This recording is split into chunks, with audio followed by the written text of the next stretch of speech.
ఏపీలో రాజకీయాలు YCP versus TDP అన్నట్లుగా మారిపోయింది. మూడేళ్లైతే చంద్రబాబు ఎగిరిపోతారు అన్న జగన్ వ్యాఖ్యలకి కౌంటర్ ఇచ్చారు పయ్యావుల కేశవ్.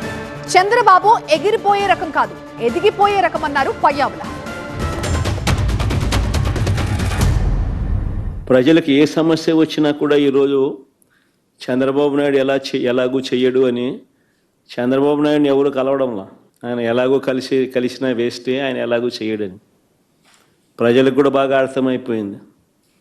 చంద్రబాబు నాయుడు ప్రభుత్వం ఇక పోతా ఉంది, గట్టిగా కళ్ళు మూసుకుంటే మరో 3 సంవత్సరాలలో చంద్రబాబు నాయుడు ఎగిరిపోతాడు, మళ్ళా వచ్చేది వైఎస్ఆర్ కాంగ్రెస్ పార్టీ అని చెప్పి వైఎస్ఆర్ కాంగ్రెస్ పార్టీ తలుపు తడతా ఉన్నారు.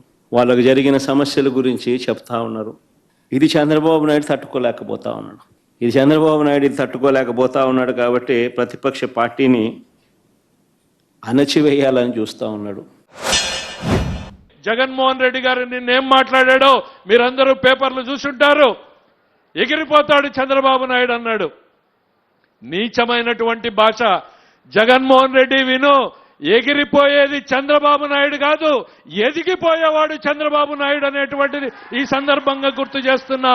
గల్లీ నుంచి ఢిల్లీ వరకు ఇవాళ ఎదిగింది చంద్రబాబు నాయుడు అని చెప్తున్నా.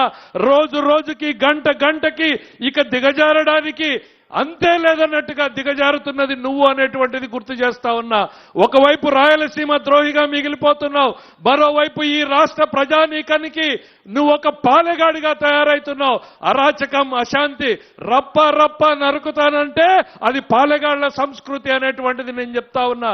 మరోవైపు నీళ్ళు ఎట్లా ఇవ్వాలనేటువంటి ఆలోచించే నాయకుడు జగన్మోహన్ రెడ్డి గారికి గుర్తు చేస్తా ఉన్నా. ఇట్లానే 2009లో ఓ పెద్ద మనిషి మాట్లాడాడు, నిన్ను ఫినిష్ చేస్తానన్నాడు. ఫినిష్ చేస్తానన్నటువంటి పార్టీ ఏమైంది, ఫినిష్ చేస్తానన్న నాయకుడు ఏమయ్యాడు అనేటువంటిది ఈ సందర్భంగా నేను గుర్తు చేయదలుచుకున్నా. ఎవరు ఎగిరిపోతారో చరిత్ర చూస్తుంది, ఎవరు ఎదిగిపోతారో ఈ చరిత్ర తేలుస్తుంది అనేటువంటిది ఈ సందర్భంగా చెప్పగలుగుతా ఉన్నా. ఏం మొహం పెట్టుకుని ఇంకా మాట్లాడుతున్నారు మీరు?